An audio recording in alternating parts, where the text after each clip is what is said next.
I can't believe you would do this to me if you would do this to me! My name is Evelyn Hart, and I turned 27 in a city that measures time by rent due dates and the fog rolling in. I live in the Mission District of San Francisco, in a narrow apartment with a slanted floor and pipes that hiss when the shower thinks too hard. Until last week, I made a living as a freelance designer, logos, brand kits, the quiet bones of companies that don't know my name but use my work every day. I liked that anonymity. It felt like control in a life where most choices were tactful negotiations with money. My coffee cooled beside envelopes I didn't open until I had to, and when the streetlights flicked on, I sketched until my wrist ached, telling myself exhaustion counted as progress. My parents, James and Victoria, live 20 minutes away over the bridge in Marin County, which is to say they live on a different planet. Their house has 4 bedrooms and a lawn that never needs them. There's a pool that reflects someone else's idea of summer and 2 Teslas that glide like they were born forgiven. Our calls are cordial and short, choreographed like a dance everyone knows. How's work? Busy. Laughter. We should do dinner soon. Click. In our family, silence is a kind of etiquette. You smile at the table. You learn the price of everything and the meaning of very little. You don't talk about money, especially not if you don't have any. The last surprise they gave me was at college graduation. I walked the stage carrying $70,000 in student loans and a diploma that felt heavier than paper should be. They hugged me for the camera and handed me a beautifully wrapped gift, a hardcover titled Financial Literacy for Young Adults. I held it and understood the invisible text. There would be no checks, no co-signed anything, no safety net. That night, in a kitchen with a stubborn sink, I cried quietly, and in the morning I went back to work. I rented, I freelanced, I skipped dinners. When friends posted beach photos, I double-tapped and said someday to a room that didn't answer. 1 week before my 27th birthday, my boss called me into his glass office, a room that never learned how to warm people. He didn't make me sit. I'm sorry, Evelyn. We're downsizing. The word landed softly, like a pillow you can still suffocate under. I packed my succulent, a jar of pens, 2 external drives, and rode the bus home, pressed between a sleeping tech intern and a nurse in scrubs. When I walked in, my roommate Madison, who has been my anchor for 2 years, looked up from her laptop. Your parents will help, right? She asked, not unkindly. I laughed in a voice that sounded like it belonged to someone else. They'll send me an app recommendation. Still, I called. Mom, I lost my job. Her keyboard clicked in the background like a metronome for indifference. Oh, that's too bad, honey. But you always figure it out. I swallowed. I'm behind on rent. A sigh. Maybe this will teach you to save better. Anyway, we're making reservations for your birthday dinner. Atelier Cren. 7:30. Don't be late. That place is $300 a plate, I said, as if numbers could translate feelings. She laughed. Don't be cheap, Evelyn. It's your birthday. Dress nicely.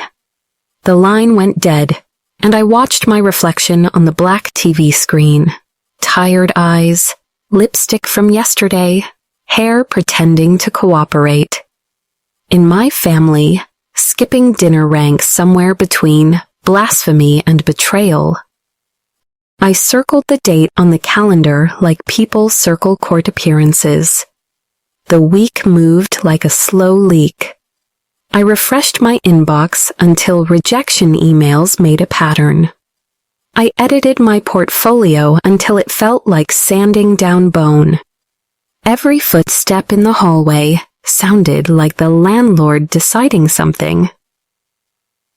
By Friday, I was sleeping in 20-minute pieces, waking at the edge of dreams I couldn't afford.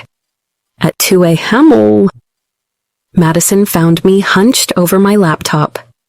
"Bed," she said, soft as a blanket. "If I stop, I'll think," I whispered. "About what?" "About sitting there pretending everything is fine while I'm coming apart." She squeezed my shoulder. "Then make it the last time they treat you like that." I didn't know yet how to do that. I just knew the sentence stayed. Saturday arrived bright and indifferent. I stood in front of my closet and sorted my life into 3 options: jeans honest about their age, a blazer missing a button, and a black dress I bought 2 years ago under fluorescent lights that lied kindly. I chose the dress.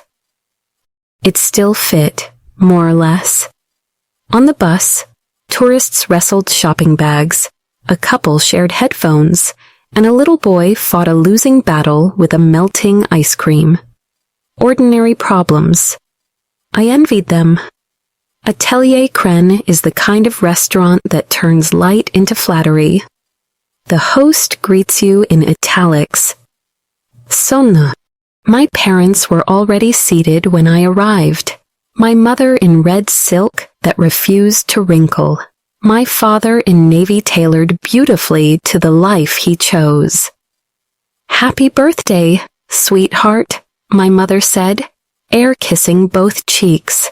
Her perfume was expensive enough to sting. "You look tired," my father observed, like diagnosing weather. "Rough week," I admitted. "I lost my job." He nodded as if I'd reported fog. "That happens. You'll bounce back." Then came Europe, the guest bathroom renovation, a smooth monologue about the Tesla's autopilot feature. I focused on water. My words dissolved as soon as they left my mouth, like sugar disappearing into tea.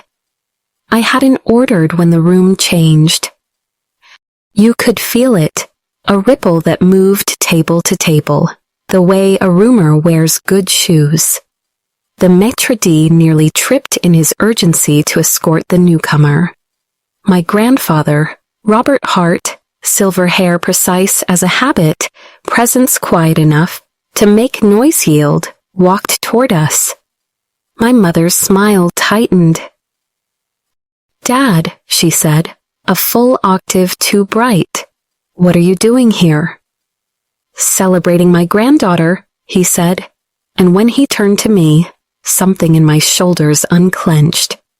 He hugged me, steady and warm, the sort of embrace that reminds you your body has lungs. "I didn't know you were coming," I said. "Tss. Wouldn't miss it," he replied, taking the seat beside me as if the chair had been holding its breath. He ordered a whiskey neat and asked a few polite questions about traffic and weather and nothing at all. Under his light tone was an edge I couldn't place, a patience that felt like it had an agenda. The waiter poured water that sparkled like a performance. I lifted my glass and told myself to get through an hour. Just an hour. Then my grandfather raised his whiskey, and the light caught amber and threw it back at us. He smiled the way people smile before they say something important and deceptively simple. "So, Evelyn," he said, conversational as linen, How do you spend your $3.4 million trust fund? The sentence didn't so much land as remove the floor. Forks halted mid-air. A server pivoted and froze just long enough to prove he'd heard. I blinked once, twice, as if a third might restore gravity. What trust fund? I asked, my voice small but balanced.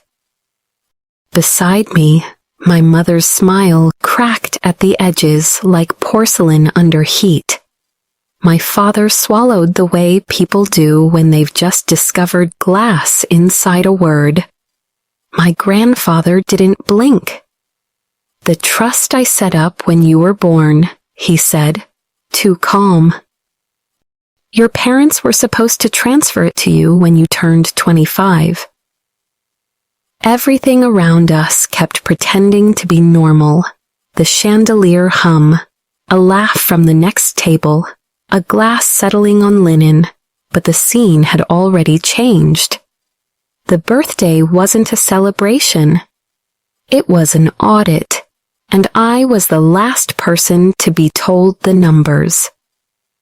In that moment, between the question and the answers that would follow, I understood something essential about the family I thought I knew. We had always been speaking about money. We just hadn't been using the word. And that is where my story really begins. The maitre d' whispered something about a private room, and in less than a minute our plates, half-eaten and suddenly ridiculous, were lifted and carried behind us like props from a play that had ended without telling the actors. The door to the side room closed with a soft, padded click, the kind meant to keep important conversations from making news in the dining room. The air was colder here, the lighting honest instead of flattering. Waiting inside was Michelle, my grandfather's assistant, immaculate and precise, a tablet already awake in her hands. Beside her stood a man with courtroom posture and the kind of suit that doesn't wrinkle because fear won't touch it. Michael Anderson, he said, with a nod that translated to attorney. My mother tried a laugh that broke on landing. Dad, surely this is a misunderstanding. My grandfather didn't sit. He didn't raise his voice. He simply placed a palm on the back of a chair as if steadying the room. Clarity first, he said. Then conclusions. Michael opened a leather folder and slid a set of papers toward me with the ceremony of a judge swearing in a witness. Miss Hart, he began, voice tuned to neutral. This is the trust established in your name at birth. Initial deposit, $1 million. Target, transfer of control at your 25th birthday. Projected growth, given the market, approximately $3.4 million. He paused, eyes lifting to mine. As of this morning, the account balance is $200,000. The number didn't just hit, it rearranged the furniture in my chest. 200,000 was a large number in my world. Rent for years, student debt gone, a life unpinched.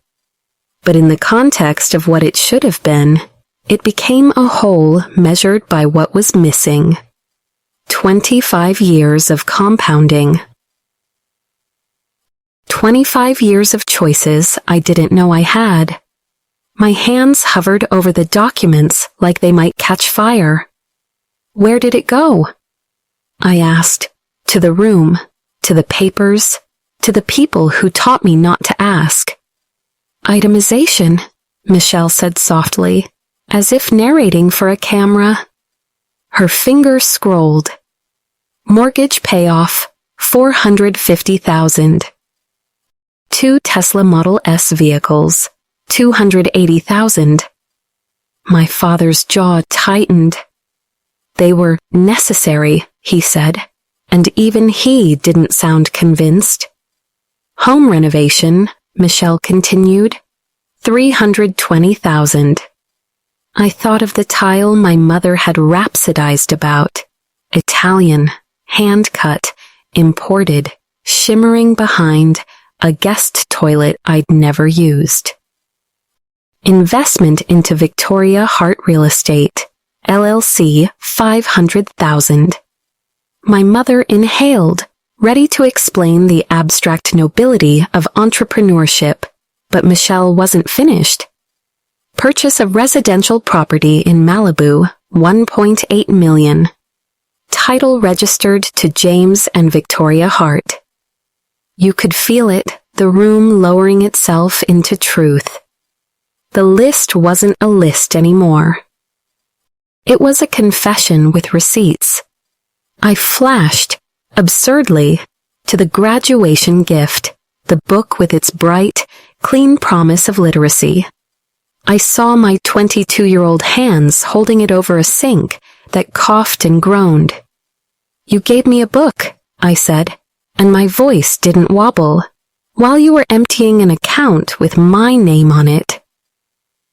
My mother's eyes shone with a cultivated moisture. Sweetheart, we were safeguarding it. We didn't want you to waste it. On what? I asked, and didn't blink. Rent? Food? The loans you didn't co-sign? My grandfather raised his hand, not to silence me, but to call time. Enough, he said, and the word carried the weight of decades in boardrooms where spin goes to die. He turned to my parents the way a physician might turn to a prognosis already proven. Family doesn't steal from family. It wasn't anger. It was arithmetic said out loud. Keys, he added, not unkindly, not even dramatically, just practically, as if we were finally arriving at the part where actions replace adjectives. My mother's hand trembled toward her purse and stopped, as though habit could still negotiate with consequence. Then she pulled out a small ring, 2 keys and a fob that caught the light, and set it on the table with a clink that sounded bigger than metal. My father stared at the ring like it was an indictment.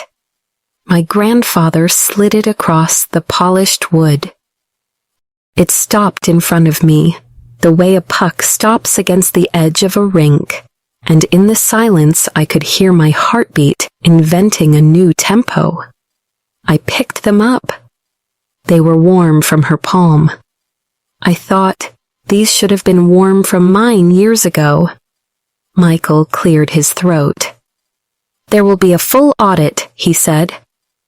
Asset recovery is already in motion. If necessary, we will file for criminal charges, felony financial fraud, breach of fiduciary duty. The words were cool and clean and heavy as stones. Bay Area families talk a lot about legacy, but nobody rehearses this part, the part where legacy is measurable, traceable, and, when mishandled, indictable. In a region that bakes wealth into real estate and narrates love through equity, the ledger doesn't care what you call your intentions. It only cares what you did. Michelle looked up from the tablet, something like apology in her eyes. One more thing, she said. Travel confirmations. 2 one-way tickets to Costa Rica, purchased 3 days ago. Departure next week. I felt my chest tighten and then open. They had come to my birthday dinner, not to celebrate, but to rehearse a goodbye. We were going to tell you, my mother stammered, and for a second the years tugged at me, 100 small nights of wanting her to be different. It passed. No, I said, not unkindly. You were going to leave. My father finally found a tone that sounded like confession. The market crashed. The mortgage. James, my grandfather said, and the single word placed a boundary in the air. That accounts for some. He tapped the papers. Not most. And not any of the lies. If greed has a sound, it isn't cackling. It's the soft friction of rationalizations rubbing together until they're warm enough to touch. Something shifted in me, a hinge clicking properly into place. I wasn't going to raise my voice. I wasn't going to perform my grief for people who had taught me to applaud in silence. I looked at the keys in my hand and understood that power, for me, would look like paperwork signed, accounts unfrozen, titles corrected, systems used as they were designed to be used. Quietly, legally, completely. My grandfather exhaled, the nearest thing to relief I'd seen on him. You will hear from my lawyers tomorrow, he told my parents, and then, almost gently, go home. The last words carried a double meaning that wasn't lost on any of us. Go to whatever still counts as home, because the one you built with her money is no longer yours. They stood as if gravity had increased. My mother's sobs began small and practiced and became larger when no one moved to soothe them. My father touched her elbow, then thought better of it. They left the way people leave a church after a sermon that named them without using their names. When the door closed, the room felt larger, the air more breathable. In that way relief sometimes imitates emptiness. My grandfather turned to me, the steel returning to warmth. Evelyn, he said, we will complete the audit. We'll recover what can be recovered. Legal consequences are inevitable, but the choice to press criminal charges... He paused, letting me rise to the moment on my own feet. Is yours. I looked down at the keys, at the small geometry of a life returning to its rightful owner. For years I had asked for smaller portions of love, for permission to ask. The questions I wasn't allowed at the table were now documented in black and white. I need time, I said. Take it, he answered. Then Michelle, careful, clinical, added the final razor of the night. They booked the flights under aliases, she said. But the cards trace back. They were planning to run. My stomach dipped and steadied. Then I won't, I said. Not this time. We stepped back into the restaurant where chandeliers pretended nothing had happened. People laughed, toasting futures that might or might not arrive.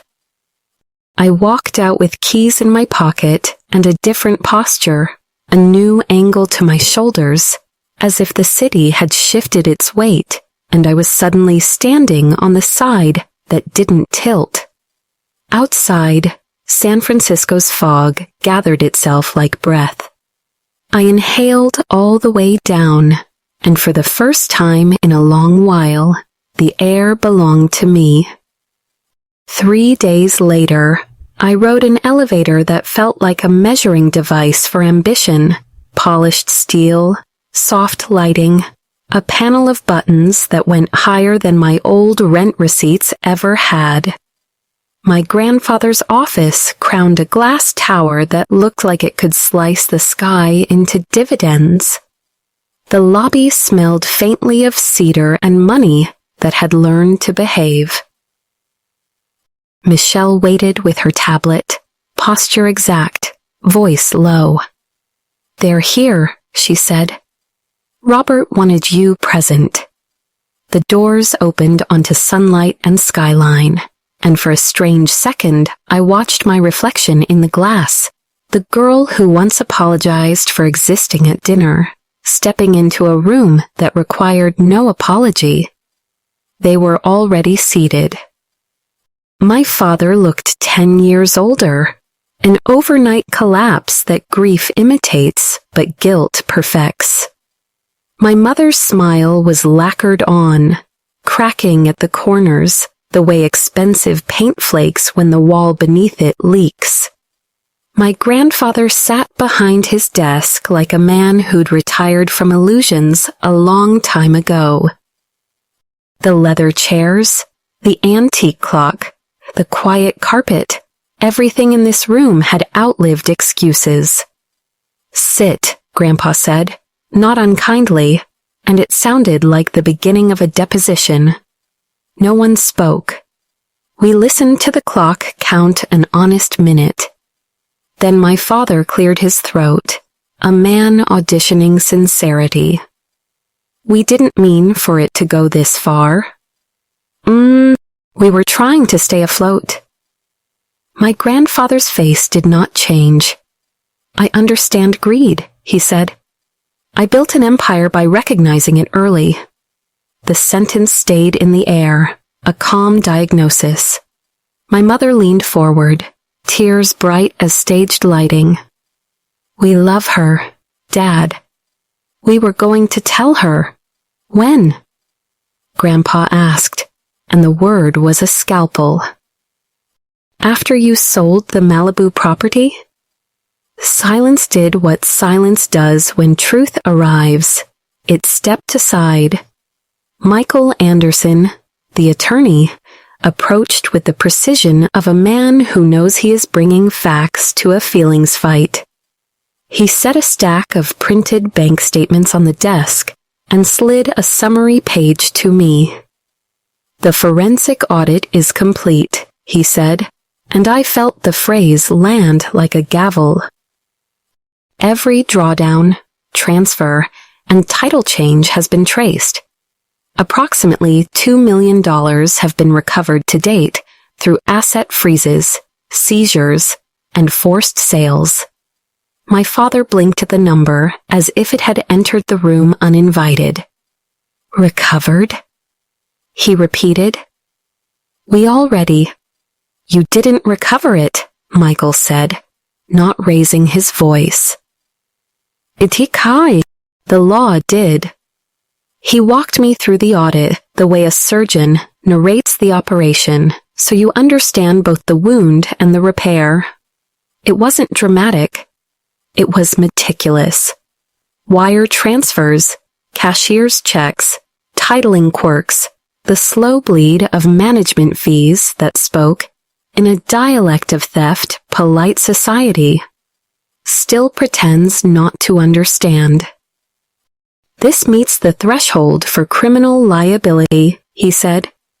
"Felony financial fraud, embezzlement, breach of fiduciary duty." The words fit together with the cold elegance of a lock snapping shut. My mother's hands fluttered and fell. "We were investing for her," she said, reaching for a moral she'd used often enough to mistake for truth. "We protected her from herself." I felt something inside me settle, an old ache finding the shelf where it belongs. "From what?" I asked, and looked right at her. "From rent? From groceries? From asking you to co-sign a loan you refused?" My voice surprised me. It was level, documentary still, like I was narrating a story that had finally found its evidence. "Doi." Grandpa didn't move, but the room obeyed him. "It's Evelyn's choice," he said, and turned to me fully. "Civil remedies are a certainty. Criminal charges are at her discretion." He didn't say, "Choose carefully." He didn't need to. The city blinked in glass behind him, 8 million lives stacked in grids and grids and grids. And in that reflection, I could see myself, 27, tired, suddenly clear. I thought of particular things, ramen on rent weeks, The long walk to save a bus fare. The way I learned to say I'm fine like a second language. I pictured the graduation book, white as a dare, and the Malibu deed, as real as salt air. I thought of how often women are told to calibrate their anger into something others can eat.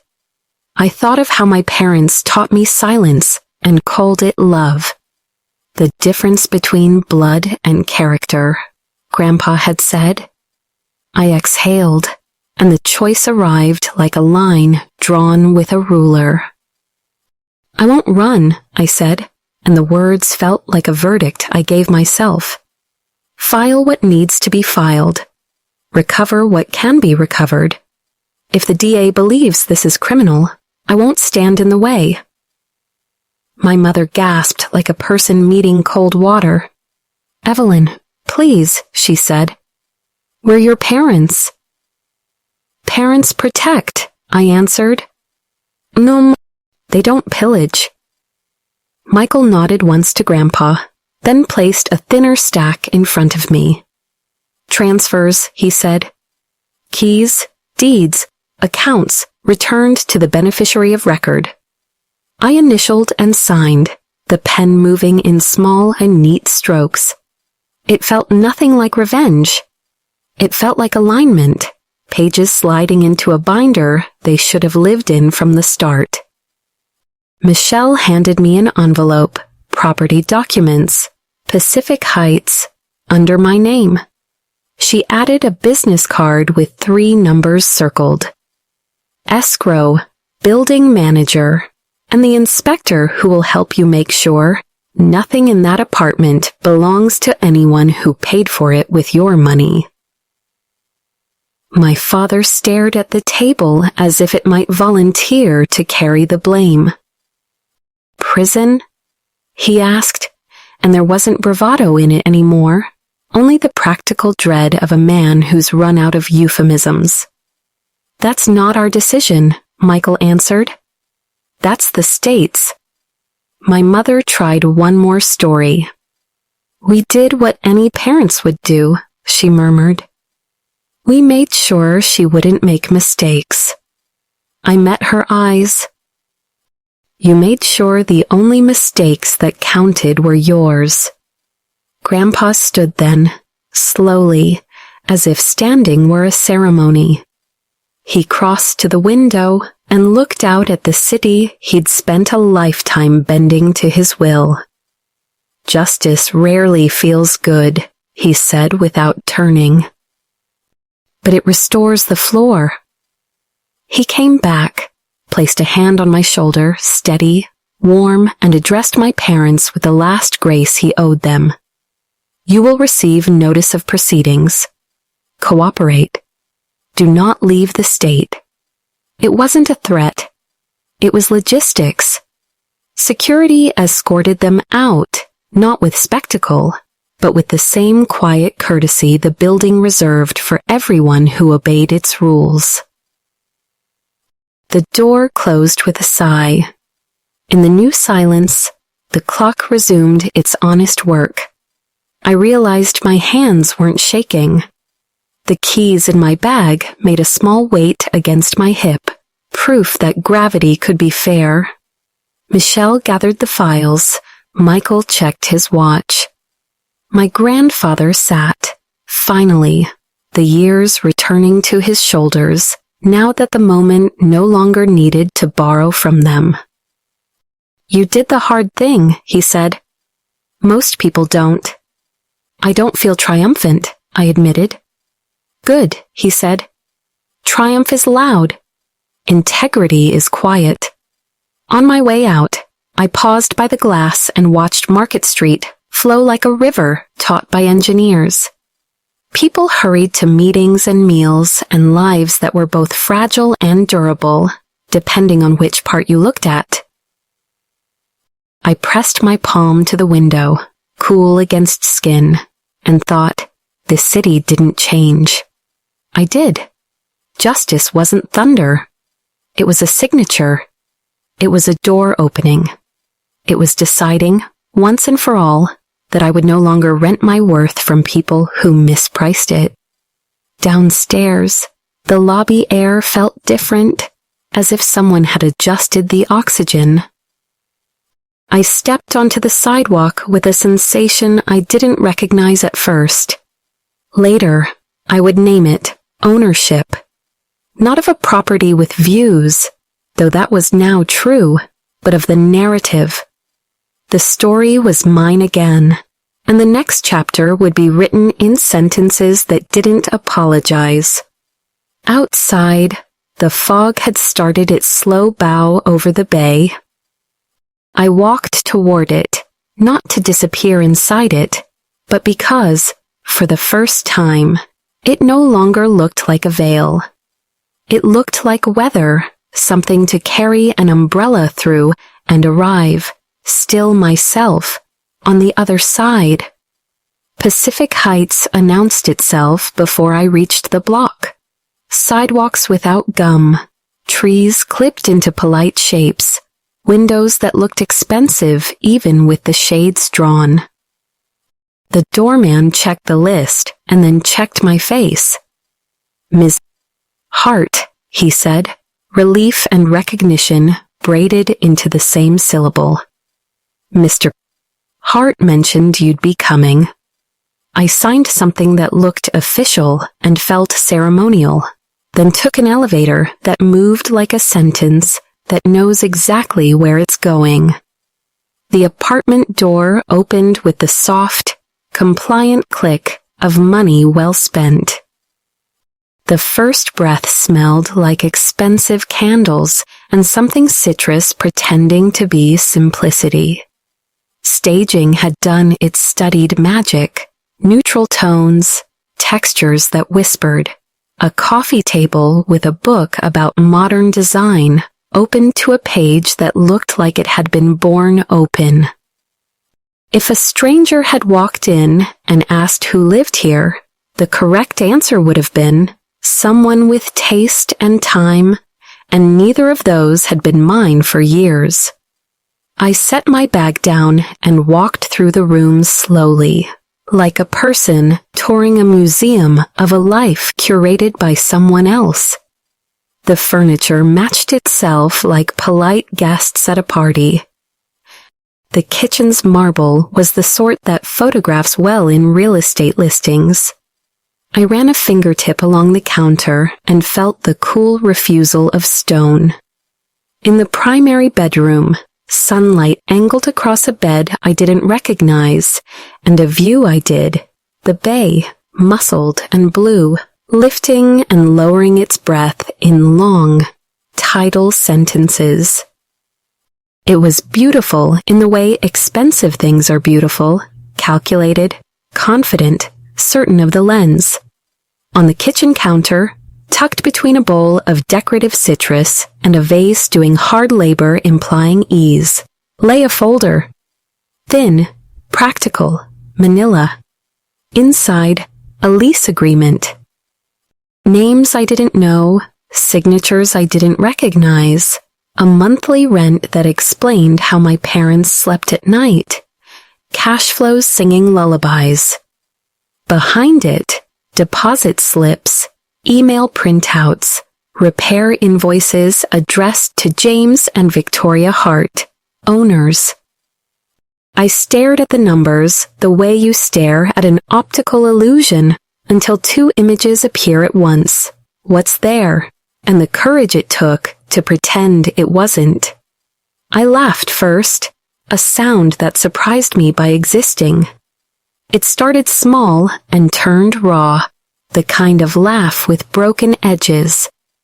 Then the laugh folded, and the tears arrived with no announcement and no apology. It wasn't grief anymore. It was release, the heaviness leaving, loud enough to hear. I slid down a cabinet and sat on the spotless floor, my back against someone else's choices, and let it all empty out. The ramen weeks, the hushed phone calls, the way my voice learned to make itself smaller so other people wouldn't have to meet it as it was. When it passed, The room didn't look different. I did. I stood, washed my face in a sink that turned on without protest, and opened the pantry out of a reflexive habit. Empty shelves looked back like square, quiet truths. I smiled at them. "We'll fix that," I told the space, and it felt like a promise to both of us. Madison arrived 20 minutes later, knocking the way people knock when they already know. The person inside will be glad to see them. She held a paper bag like a peace offering from a warmer universe. "You're really here?" she whispered, stepping in and turning her head the way cats orient to new rooms. "Oh my God. Eve?" We ate on the floor because sitting on the couch felt like collaborating with a lie.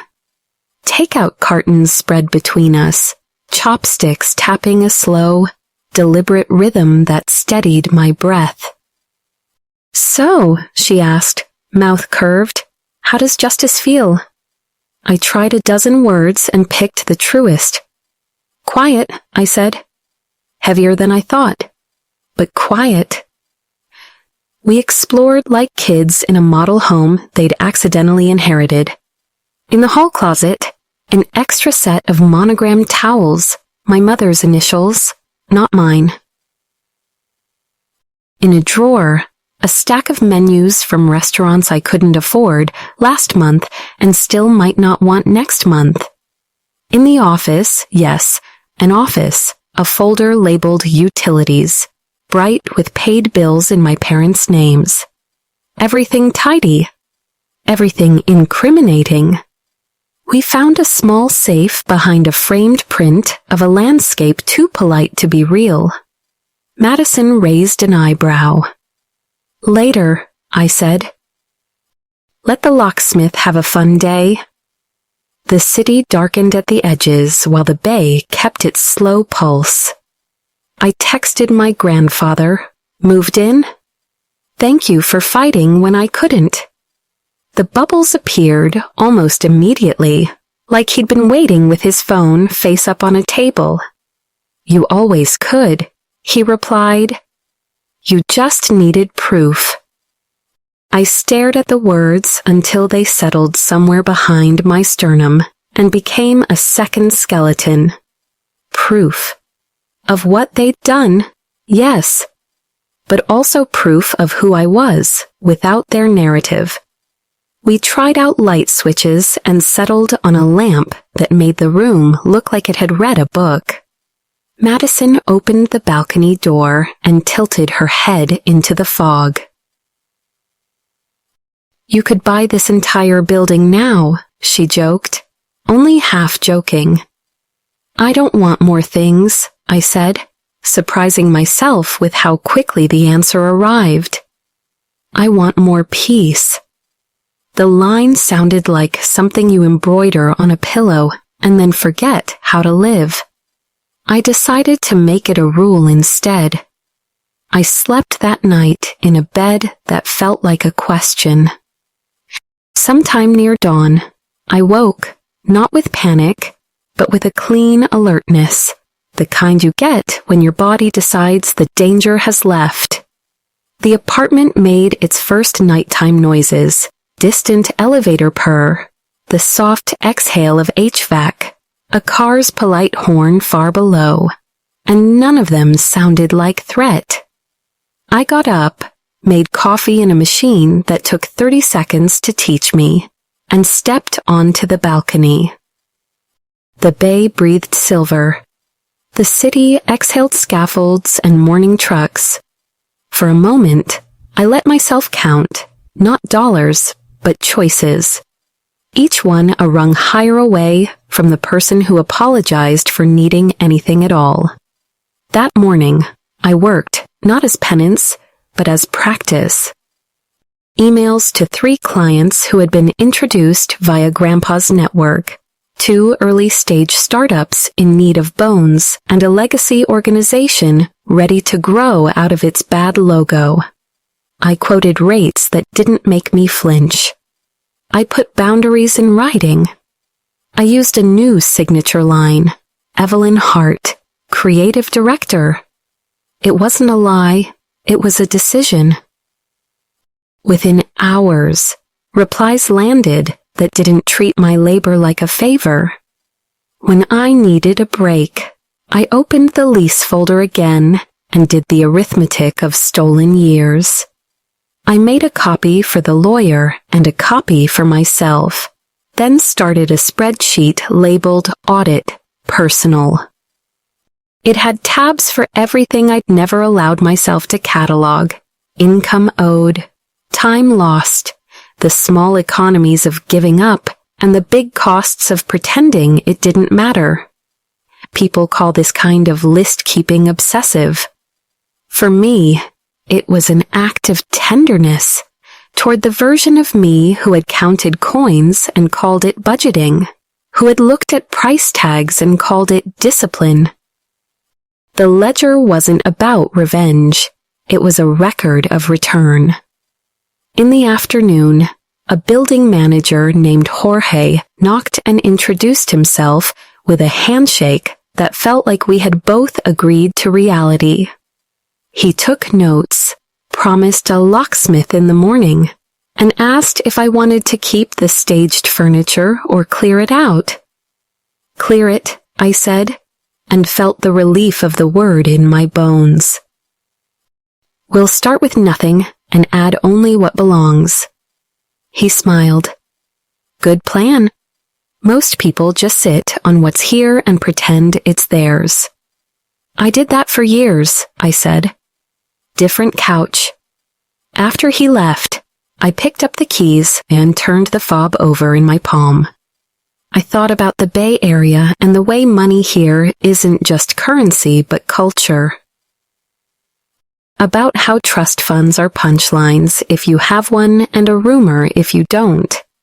About how the language of being good with money is too often aimed at the people least allowed proximity to it. I thought about what I'd say if anyone watching asked for advice, ask for statements, request access, document. If your love requires secrecy around resources, it isn't love, it's leverage. You don't have to shout to be heard. You can audit your life in a whisper and still change it. Madison stretched on the floor, hair fanning like punctuation. You going to call them? She asked. Not tonight, I said. The next conversation should happen in rooms with transcripts. She grinned without humor. Documentary brain.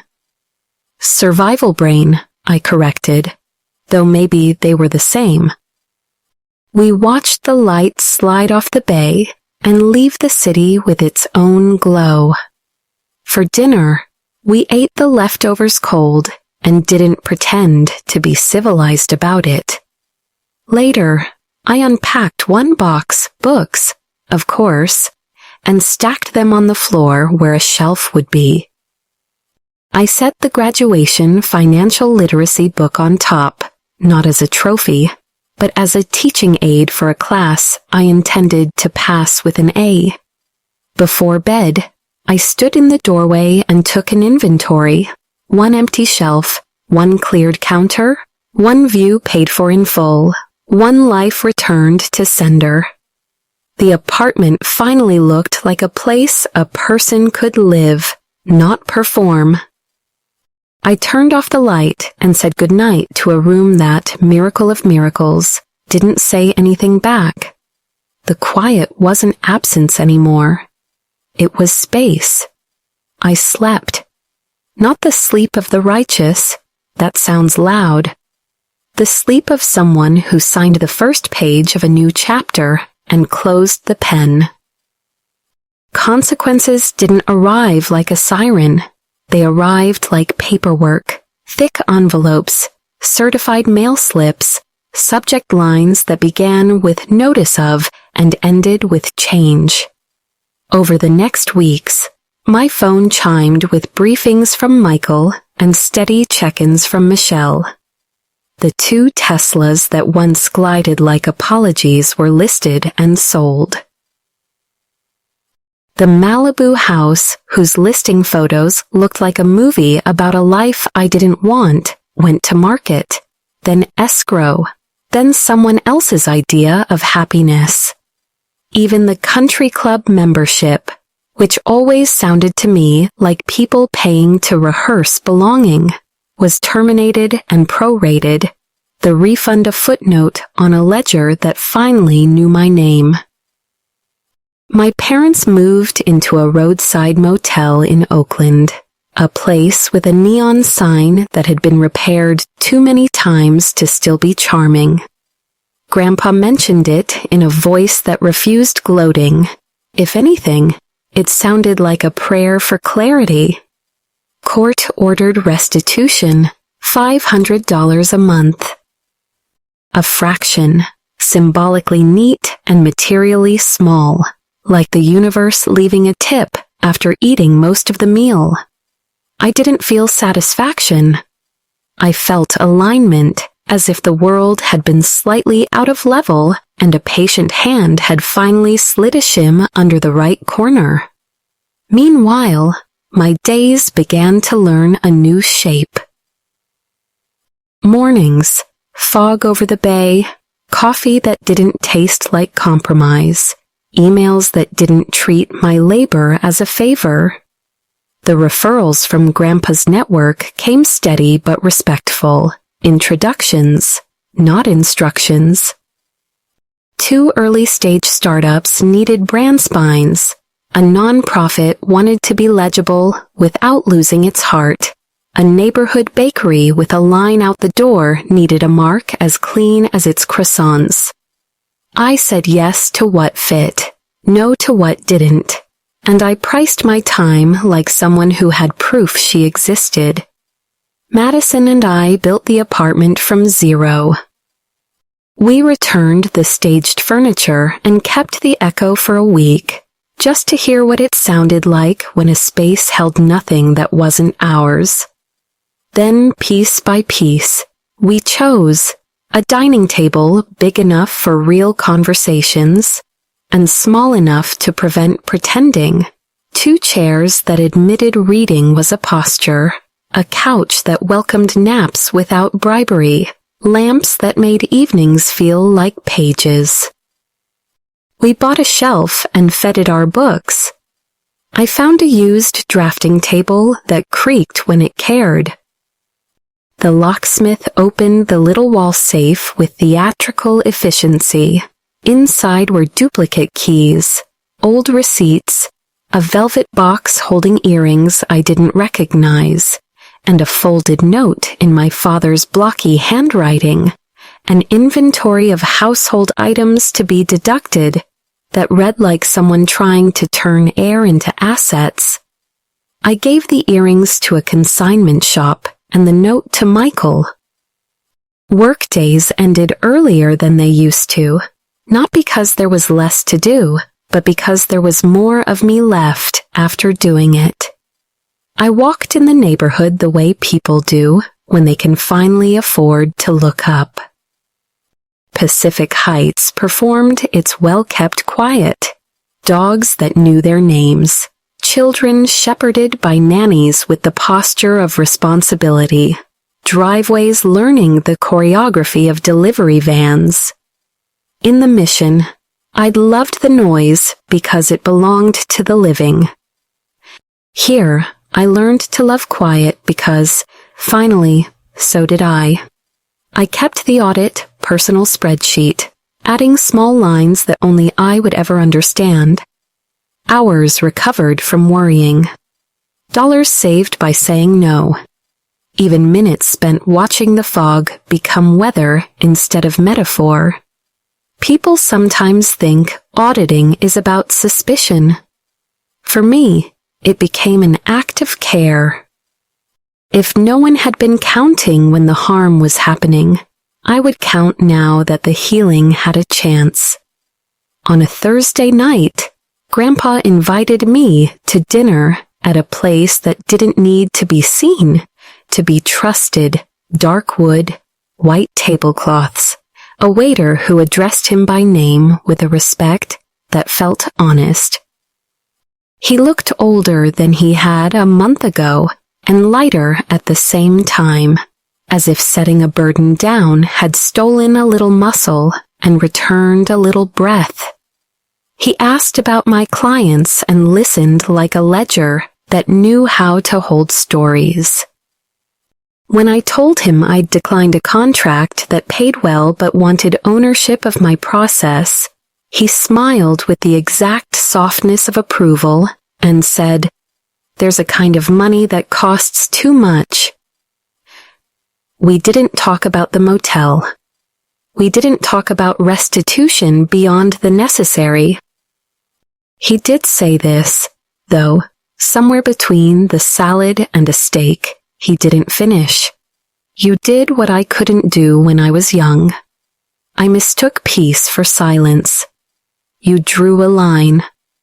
I thought of all the rooms where I'd stayed small to keep the temperature down and felt the sentence land like a hand on a shoulder, warm, steady, granting me back my height.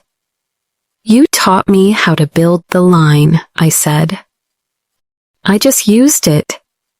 Driving home, I passed the restaurant where the question had cut the night open. Through the window, perfectly framed strangers laughed into a future they couldn't quite see yet. I didn't hate them for it. I did not go inside. Some places exist to start a story. They don't deserve to finish it. I kept driving, a small audible exhale when the building slid into my rear view like a solved equation. Restitution arrived with the regular awkwardness of bills paid by automatic debit. My lawyer sent periodic updates that read like a river report. This much recovered here, this dam removed there, the current now flowing where it should have always gone. The DA's office moved with disciplined caution. I learned the choreography of legal time, brisk on the micro, glacial on the macro. I didn't ask for acceleration. I asked for thorough. Justice that hurries on my account might rush past someone else.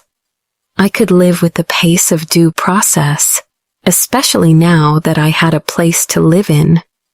I started talking, a little. Not at dinner tables where the napkins could be used against me, but in the spaces where stories turn into tools. I wrote a short essay for a design community forum about contracts, credit, and the right to ask questions with your name on them. Nothing salacious. No names. Just the practicalities of being a person who makes things in a world that loves to own them. The response surprised me. Messages from women and a handful of men who had been told, "We'll handle that for you," one too many times, who had been parented out of their own numbers. I answered when I could, pointing them to checklists, templates, the boring sanctity of monthly statements. If love requires secrecy around resources, it isn't love, it's leverage. Put it in the subject line if you have to. Madison teased me that I was becoming an evangelist for boundarism. Is that a religion? I asked. Feels like a practice, she said, spooning gelato out of a flimsy paper cup like it was a sacrament. Maybe she was right. Boundaries weren't walls. They were doors with hinges I could oil and locks I could change. They didn't cut me off. They kept me in. Sometimes at night, I thought about my parents without the heat. In the honest quiet, I could see the arc that had bent them, status like oxygen, appearances as alibi, a lifelong habit of paying retail for forgiveness. I could grieve what should have been without wanting back what was. Forgiveness would not mean forgetting. It would mean not carrying. I wasn't there yet. I was, however, somewhere better than before, on the side of the line I'd drawn, with both feet planted and my hands free. Michelle sent a final note one evening that summarized the month's movement: assets liquidated, liens satisfied, accounts retitled, monthly restitution confirmed, pending DA review ongoing. I read it once for comprehension and again for the feeling of a house settling on its foundation. Creaks that didn't signal danger, only weight finding where it belongs. "You could buy this whole block," Madison said, half kidding, leaning against the balcony door as the bay inhaled another dusk. "I don't want to own more things," I said, echoing myself. "I want to own my time." After dinner, I washed 2 plates in a sink that didn't argue, wiped the counter with the kind of absent-mindedness that only shows up when survival is no longer your side job, and stood for a while at the window. The city pulsed, neither for me nor against me, simply itself. I pressed my forehead to the glass and felt the cool truth of it. Wealth, when it's honest, is not spectacle, it's steadiness. It's the absence of panic. It's a Tuesday night that doesn't ask you to justify being alive. On the coffee table, the graduation book lay where I'd left it, no longer a taunt, not yet an heirloom, perhaps a cautionary tale wrapped in hardcover. I opened it and slipped a single page inside, a printed copy of my newest contract. The terms clear, the ownership mine, the fee fair, the due dates humane. A bookmark for a future self who might, one day, need reminding. Before bed, I texted Grandpa a photo of the drafting table covered in sketches and a caption, "Working, not scrambling." He wrote back, "Building, not borrowing." I turned off the lamp. The room went dark without feeling empty. Sleep came, not the victory kind, not the numb kind, the ordinary kind, which in this new life felt like a luxury I'd stopped noticing and finally reclaimed. Rebuilding didn't arrive as a montage with cheerful music and tidy captions. It arrived as mornings, plain and repeatable. Fog pressing its cool forehead to the windows. Coffee that tasted like yes. The bay exhaled, the city cleared its throat, and my laptop woke with the reliable hum of a machine that had never once wondered if it deserved to exist. I didn't set an alarm to punish myself out of bed anymore. I got up because the day had work I chose, clients I respected, and a pace that belonged to me. The apartment learned me and I learned it. Light favored the east wall around 9. By 11, it slid to the floor and turned the wood into honey. The balcony demanded a sweater even on brave days. The hallway creaked at the exact same spot. Jorge promised to fix it and then left it alone when I said the sound felt like a heartbeat I could count on. Madison stuck a post-it on the fridge that said peace in block letters and then, underneath in smaller script, not a luxury item. We left it there, wrinkled and tilting, a label and a dare. Work found its rhythm.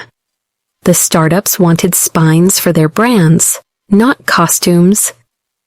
I made them systems instead of logos, color palettes that lived in the world their products promised, type choices that spoke the same dialect as the customers they swore they valued.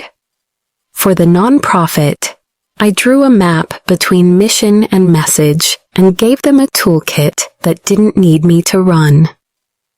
The bakery, with its line that bent the block on Saturdays, got a word mark that looked like steam and tasted like butter.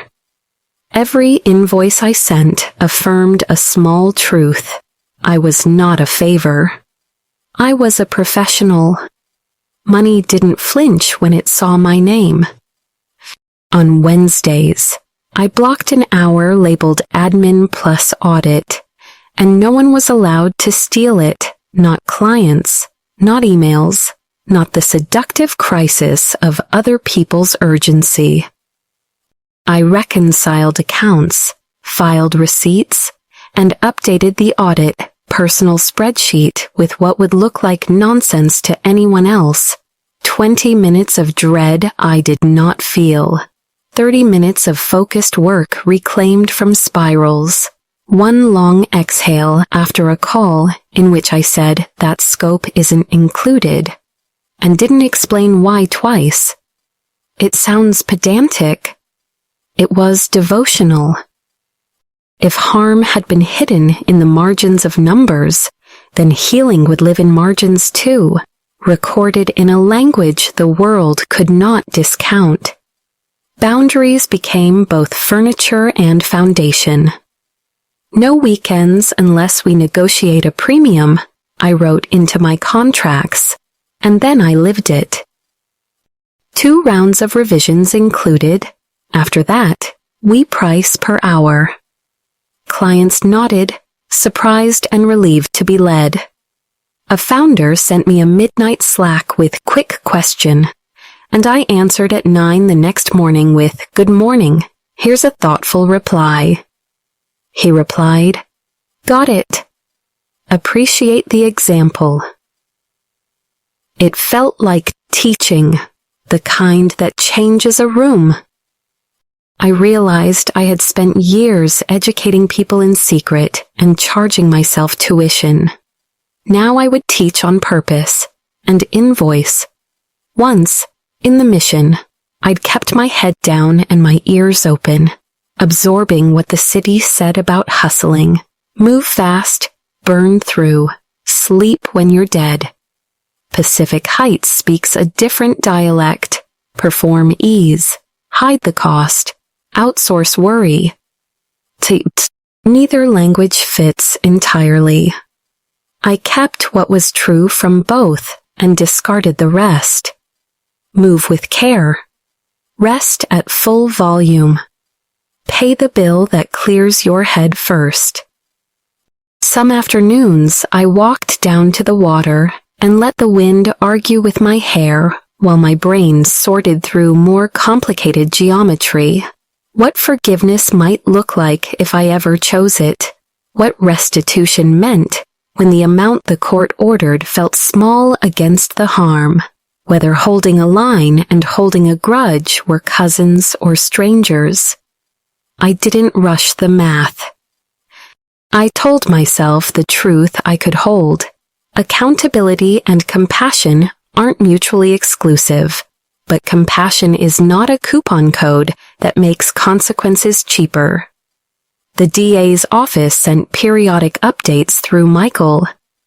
Each email read like a page number, counting forward in a long book. Interviews complete, filings prepared, calendar dates penciled and then inked. I learned which words meant soon and which meant later than you want, earlier than never. My parents' attorney attempted a posture of apology mixed with defense and accidentally filed something that looked like neither. I didn't engage. The next time we would share a room, a court reporter would be invited. Grandpa and I built a new conversation out of older materials. He taught me things I didn't know I needed, what a fiduciary actually owes, how to ask a bank question number 3 after they've answered question 1, when to go quiet and let silence make the room confess. I taught him things he already knew, but sometimes forgot. Rest counts. Love is not a ledger, but ledger literacy protects love. You can be tender and still insist. We took short walks after dinner. his steps smaller than the man in my childhood memory, but measured with the same dignity. "You're good at building scaffolding," he told me once, watching me outline a call on a napkin. "It's easier to be brave when the structure is sound," I said. He nodded. "It's easier to be cruel when no one audits the beams." I said yes to one interview on a small podcast run by two designers with tired voices and bright minds. We talked contracts, credit, and why young creatives default to gratitude instead of pricing. I never mentioned my family. I didn't need to. The message didn't require scenery. Ask for statements. Ask again. If someone calls you difficult for wanting clarity, write down the date and keep asking. The episode trickled into the right inboxes. 2 weeks later, a professor at a community college emailed and asked if I would guest lecture. I went, I spoke, and I watched 20 faces learn something I had learned the hard way. On the drive home, I cried the kind of cry that doesn't hurt. Impact is heavier than anger and easier to hold. Madison, saint of well-timed sarcasm, invented a ritual called the Quiet Parade. Whenever a milestone arrived, contract signed on our terms, invoice paid early, a night of 8 hours unbroken, we stood on the balcony and waved invisible flags at the fog. "Look at us," she'd say, "two women minding our business and being boring in a way the world underestimates." We laughed until our neighbors must have wondered how much wine we'd had. The answer, usually, however, was none. Our intoxication was a Tuesday with nothing to fear. There were wobbles. One morning, a scent, a specific floral note in someone's elevator perfume, pitched me back into a restaurant I didn't want to revisit. I stood still until the past receded, and then texted Madison, "Remind me that the building is gone." She replied, "It burned down in a controlled demolition." The image worked. Other days, a memory would try on its old costume. My mother's voice dipped in sweetness, my father's practical shrug, and I'd feel the urge to justify my choice, to compose a letter to a jury that lived only in my chest. I didn't send it. Instead, I read my own spreadsheet and let the numbers testify. Around month's end, Michelle sent a tidy summary, liens cleared, transfers completed, ongoing compliance verified, DA timeline steady. She added a P.S. "Your essay helped me renegotiate my own raise." I smiled at the screen and took a screenshot for the folder labeled proof. Good. I had decided early that if proof could hurt, proof could also heal. I would keep both. In the evenings, I shelved the last of the books and set up the drafting table for a project that felt like a dare to the younger me, a solo show of poster-sized prints exploring the aesthetics of consent. Contracts as design objects, signature lines elegant and stark, small print big enough to read. It wasn't subtle, and I didn't want it to be. An old teacher offered gallery space for a weekend. Madison said she'd bring wine and a tip jar labeled "For Lawyers," always. I titled the series Line Items. People would either get it or they wouldn't.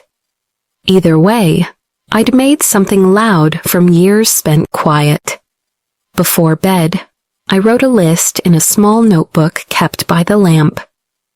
Not gratitude, that can turn into performance if you're not careful, but inventory, the kind a warehouse makes at close, one body not braced for impact, one brain not budgeting insults, one account with my name spelled correctly, one key ring that didn't twitch in my hand, one life designed on purpose. I closed the notebook and put it under the post-it on the fridge in my mind that said peace. Not a luxury item. On the night that felt like it had been waiting for me since the first page of this story, I stood at the window and watched the bay speak in reflections. The city will never stop being itself, ambitious, expensive, indifferent, occasionally tender if you catch it at the right angle. I don't need it to change to be okay. I only needed to be allowed to meet it as myself. That permission turned out not to be theirs to grant. It was mine to claim, sign, and file. Tomorrow, there will be more emails, more coffee, more fog pressed to the glass. There may be a court date. There will certainly be more small proofs that the floor holds. If you had asked me months ago what I wanted, I would have said money because that was the shorthand. Now I would say stability and choice and sleep.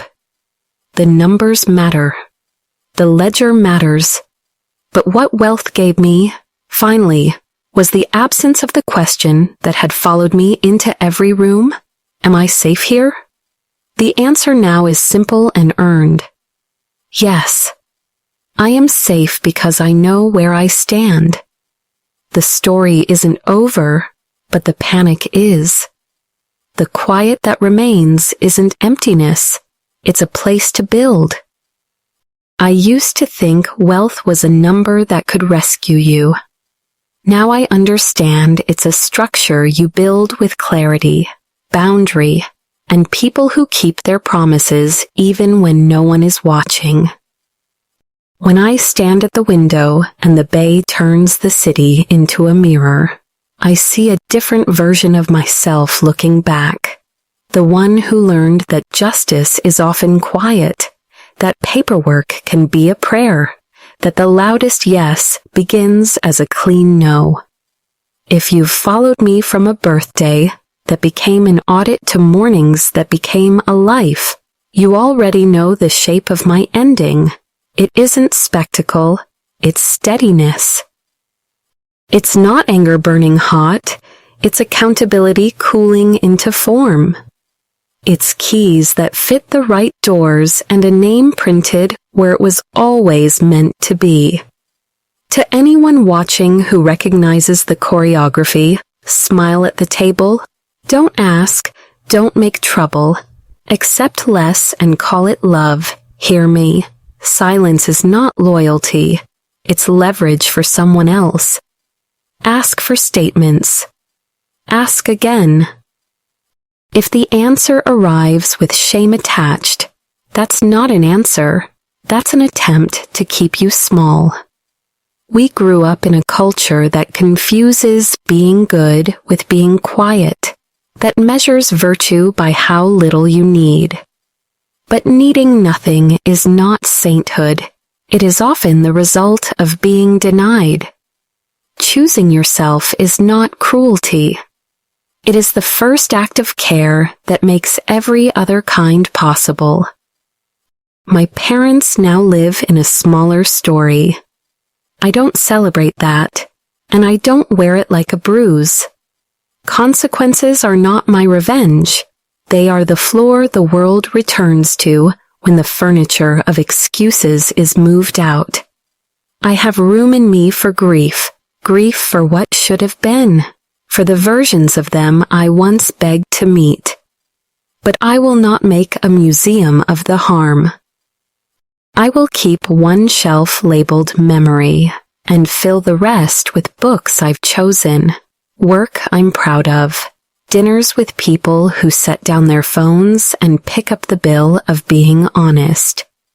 Grandpa and I still walk after meals, two shadows going the slow length of a block, while the city lights practice being stars. He says he's glad I drew the line. I tell him he handed me the ruler. Between us, We've learned a simple economy. Love is generous, stewardship is specific. If you hold power for a child, you account for it, down to the last cent and the last promise. If you inherit harm, you stop the ledger where it is and begin a new column. That's what I've done, not erased the past, but refused to keep financing it. What did the money change? It softened the edges of fear.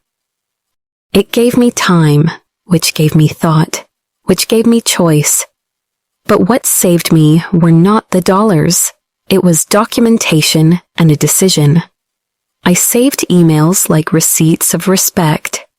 I built contracts like small bridges between intention and reality. I learned when to answer and when to let silence do the work. I learned to price my labor not by my doubt but by its effect. I learned that peace is not a luxury item. It is a line item, budgeted for, defended, and, when necessary, audited. If you are standing where I stood, afraid to rock the table, because the plates look expensive, rock it anyway. Good china survives. False stories don't. If the people who claim you will not meet you in daylight, bring a lamp and witnesses. If they call you ungrateful for wanting clarity, notice who benefits from your confusion. If you were handed a book when you needed a check, write your own chapter and invoice accordingly. You do not owe anyone your silence in exchange for approval that arrives with conditions. You owe yourself the version of your life in which you can sleep. To the strangers who have become companions in this telling, thank you for staying with me. You didn't have to. Our time is the only currency that never inflates, and you spent yours listening to an ordinary woman choose a different ending. That choice is available to more of us than we're taught to believe. The systems are imperfect, but they are not empty. The law moved at its pace and still moved. A signature mattered. A title changed. A key clicked. And the morning after, the fog pressed to the glass just the same, as if to say, the weather is indifferent, the work is yours. Do it anyway. I wish you what I wished for myself, when I didn't yet know how to name it. A home that feels like consent, work that feels like use and not extraction, friendships that feel like rest, and a body that isn't braced for impact in familiar rooms. I wish you good health, the kind that lets you laugh before you know why, and family happiness, whether your family is made by blood, by law, by choice, or by the luck of meeting someone who insists on your dignity when you forget to. If any part of my story helped you see your own numbers more clearly, your own boundaries more kindly, or your own next step more bravely, that is the only dividend I care to count. This isn't a goodbye, it's a handoff. Take what you need from these pages, an idea, a sentence, a question, and apply it to the ledger of your life. Keep what holds. Leave what doesn't. And if you ever feel alone at a table where you are asked to trade voice for belonging, remember that belonging worth having never charges that price. Thank you for watching, for reading, for walking with me from audit to answer. May your days be steady, your nights uncomplicated, your work respected, and your love unleveraged. If this story moved you, helped you, or simply kept you company in a hard moment, subscribe and stay. We'll keep telling the kind of truths that don't trend, but do endure. And if you think someone you love needs the quiet courage of a line drawn cleanly, share this with them. Sometimes the most dramatic thing we can do is document, decide, and begin again. From my window, the city is a patient machine of beginnings. I am one person in its hum, and that is enough. The lights are coming on.